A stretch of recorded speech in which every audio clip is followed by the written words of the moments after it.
Hi, I'm Jamie Davis, the Pod Medic here from Innovations in Patient Care. We are here at EMS Today 2014 in the Physio Control Podcast Studio, and I want to thank all of you for checking out this episode.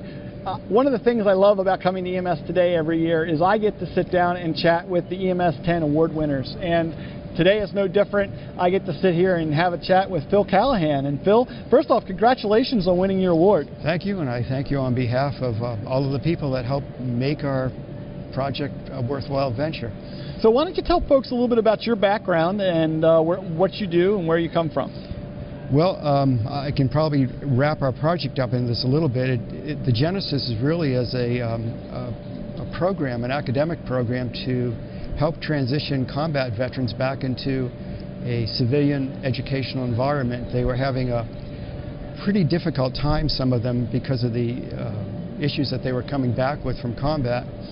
And so what we did is developed a resiliency-based academic program. The elegance of it, making it an academic program, is it didn't pathologize. That is, it didn't treat anybody as ill. It was simply an educational approach. And we were very successful with it. The retention rate, or if you wish, the graduation rate, went up considerably from prior to the program. And in fact, our students were being retained at a higher rate than the traditional student after going through. So we evolved this program from that. It took us a couple of years to get it from an academic one-semester program down to something that was worthwhile, workable for the fire and EMS police domain. Now, Phil, what's your background specifically? Are you a paramedic? Paramedic, firefighter, and psychologist. Okay. All right. So you were really hoping to help those folks transition back into the different career paths and things that they could parlay their experiences and their background into something useful that they could then go out and get jobs after their career in the military. Correct. Yes, and it actually counted towards their degree, so it was again a plus for them in that respect. So from that beginning, we really started working on the fire EMS component of resiliency, and the real issue was, well, how do you compress a one-semester course into something that's workable in a discipline that has so little time to prepare for educational endeavors?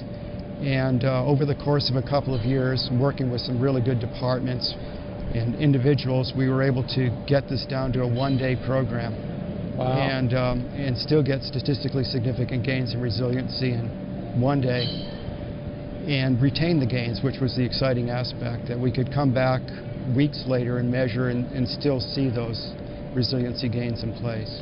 Now, you talk about resiliency, so why don't you define for me what you mean by resiliency? Because I think maybe people are wondering, in what way are we using that word? When we talk about resiliency, at least within our discipline in this context, we're really talking about the ability to cope with stress or deal with stress in healthy ways, or healthier ways that don't debilitate us over time. And so what we did is we worked from evidence-based resiliency research, which has really been in existence for a couple of decades. The difficult aspect was making it a workable program, a concise, workable program that would provide the types of gains that we needed. And when you achieved that, what were some of the hurdles you overcame to get there? Well, certainly the biggest issue was time. We also changed the environment. The learning environment is what we would call problem-based, which is perhaps more indicative of what we'd see in medical education in a broader range. But we really made that an integral part. There's very little lecture, if you wish, to this. There's a great deal of problem solving where individuals work with themselves and retrospectively, but also in small groups working to apply a skill, a resiliency skill, to a case situation. And the case is usually something they would encounter in the field, so we try to make all of this extremely relevant to their careers. And by doing that, you achieve a better educational result too, because you tie it to existing experiences, and, right. And it all fits in with the educational theory. Yeah, goes along right, with it. Exactly. It's far easier to build upon something that's already learned and successful. Yeah, so definitely. really that was one of the bases that we work from. It's not rocket science, but it moved us along rather quickly in the process. And to be able to compress that down into something usable that they can achieve in just a day, and learn the skills they need to have that resiliency. Right, and what we really try to foster is the most potent resiliency skill, which is that of social support. So the one-day atmosphere becomes kind of integral to the process, the group process itself. What they do over the course of the day is work on 7 resiliency skills, working towards this notion of social support, which is, again, the most profound and powerful resiliency skill of our grouping that we work with. And indeed, research supports that too.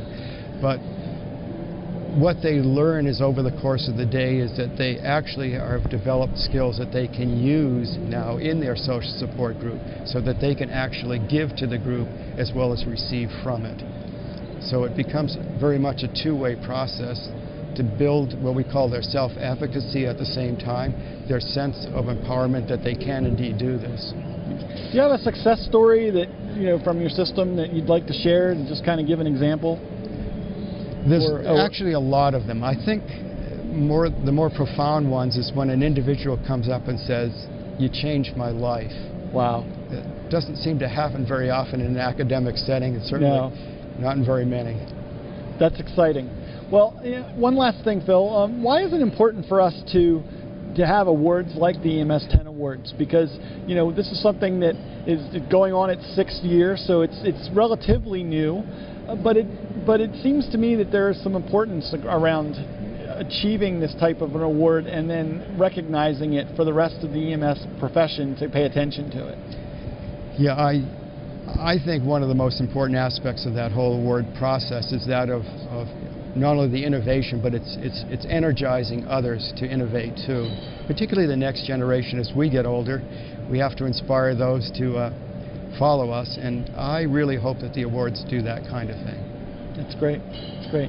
Well, Phil, thanks for coming on. Again, congratulations. Thank you very much. And for all the work you're doing and helping us cope better in positive ways. Thank you.